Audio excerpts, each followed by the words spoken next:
Ang General Santos City ay isang lungsod sa lalawigan ng Timog Cotabato na matatagpuan sa isla ng Mindanao. Ang lugar ang sentro ng kalakalan at industriya ng rehiyon ng Soc Sargent.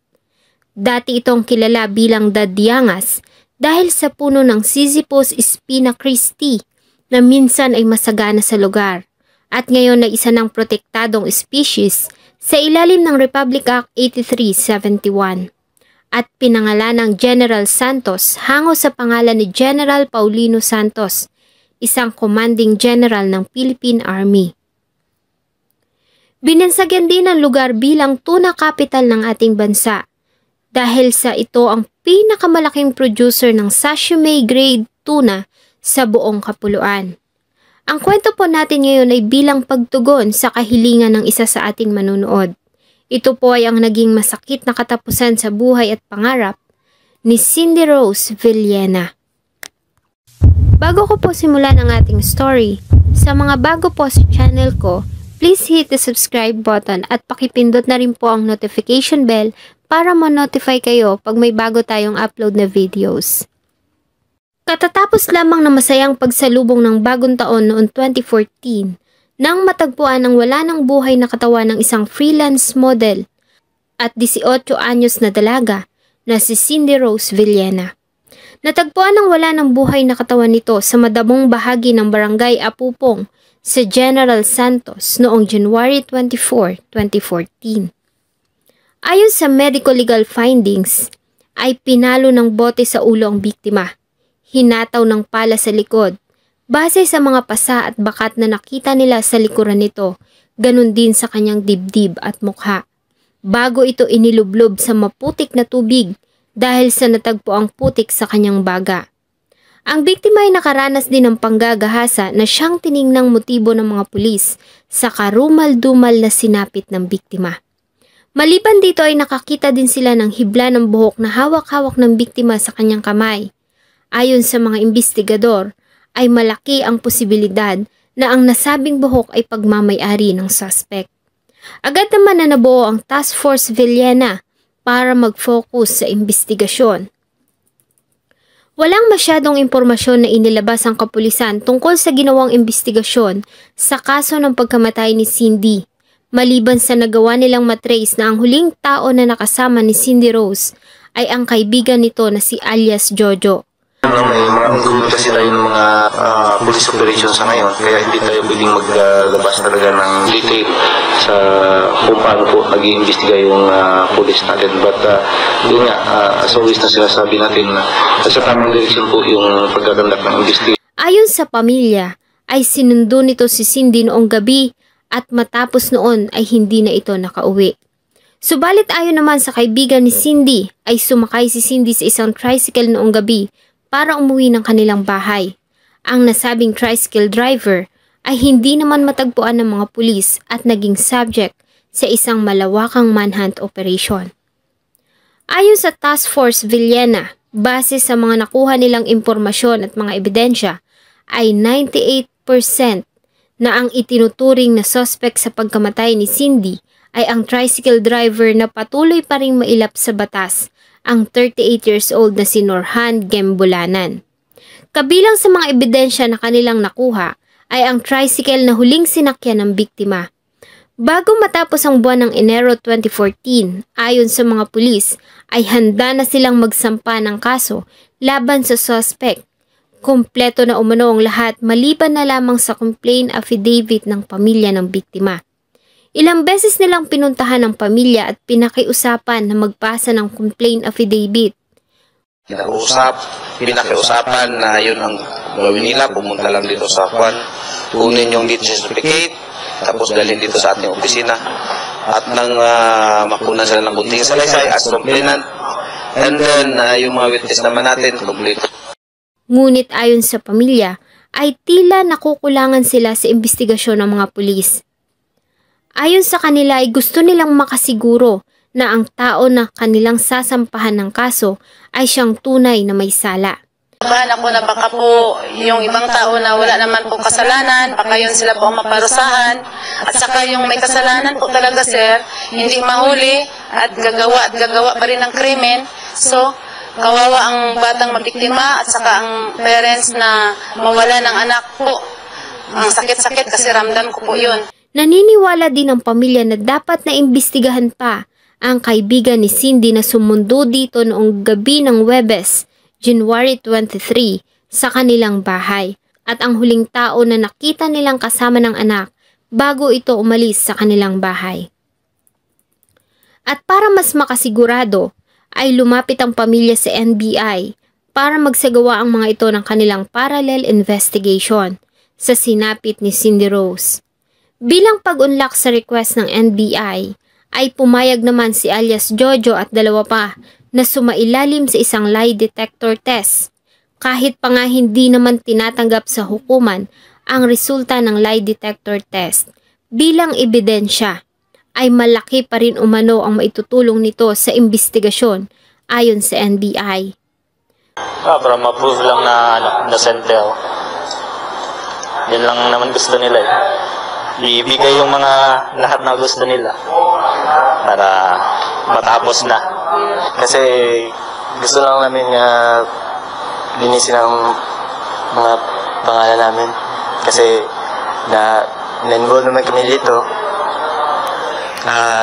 Sa amin lang, dapat mag-trust lang ang family Cindy sa amin. Kasi nagatulong din kami na para masolve tong case na to. We're safe and we're innocent. And we're not involved with that case or crime. Base sa lumabas na resulta sa isinagawang investigasyon ng PNP at NBI, ay lumalabas na ang itinuturong suspect ng mga ebidensya ay ang tricycle driver na si Norhan Gembulanan. Ang suspect ay agad na sinampahan ng kasong murder sa prosecutor's office ng General Santos. Sa bisa ng isang warrant of arrest, ito ay naaresto ng pinagsamang puwersa ng NBI, PNP at Philippine Marines matapos na mamataan sa Maitum, Sarangani Province. Subalit sinubukan nitong tumakas at manlaban sa pamamagitan ng pagpapaputok ng baril, kaya naman ay walang nagawa ang mga arresting officer kundi gumanti ng putok. Nagtamo ito ng tama ng bala ng baril sa kanyang dibdib at malubha ang lagay nito ng kanilang isugod sa Maitum Municipal Hospital. Matapos malapatan ng first aid, ay agad din itong inilipat sa General Santos City Hospital. Makalipas ang operasyon at gamutan, ay maayos naman ito na nakalabas ng hospital at ipiniit sa General Santos City Jail habang dinidinig ang kaso sa hukuman. Sa kabila ng mga ebidensya at ilang pahayag ng mga testigo, ay tinanggi nito na may kinalaman siya sa nangyari kay Cindy Rose. Madiin nitong pinagdiinan na buhay pa ang dalaga ng kanyang iwan sa mga kaibigan nito na sila alias Jojo. At nang tanungin kung bakit siya umalis at nagtago, ay sinabi niya na dahil natatakot siya sa mga pulis at para na rin sa sariling buhay. Tinuligsa naman ang pamunuan ng Notre Dame ang pagkamatay ng kanilang estudyante. Dito kasi nag-aaral si Cindy Rose na noon ay nasa 3 taon niya na sa kursong mass communication. Pangarap ni Cindy Rose ang maging isang magaling na broadcast journalist.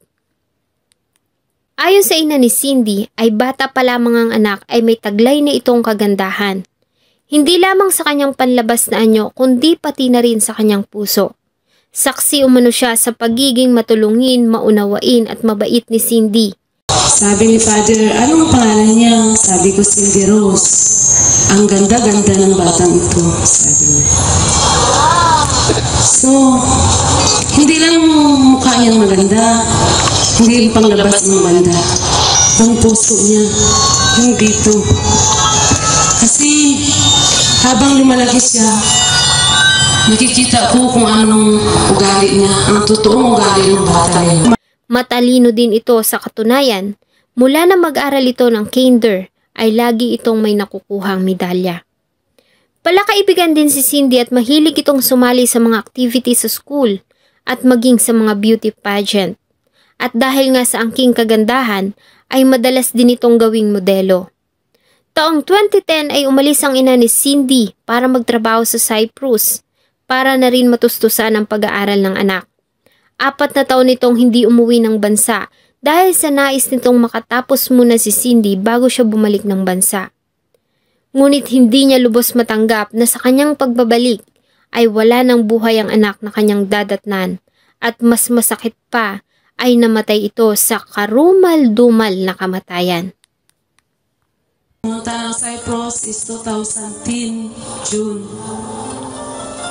Yung flight ko kasi 10 o'clock. So papasok siya ng school, 7:30.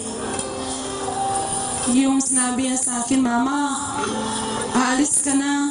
Pagdating ko ng hapon, hindi na kita makikita. Yung huli-huling hug ng anak ko sa akin, niyakap niya. Sinabi ko pa sa kanya, hindi anak. Babalik din si Mama.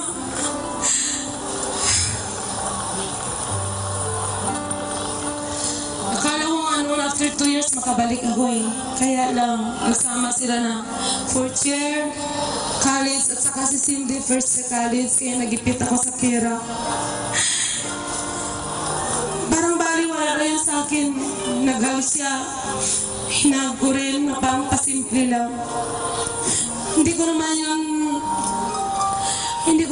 nakalain na yun na pala ang huling hug ng anak ko sa akin. Nung sa Cyprus ako,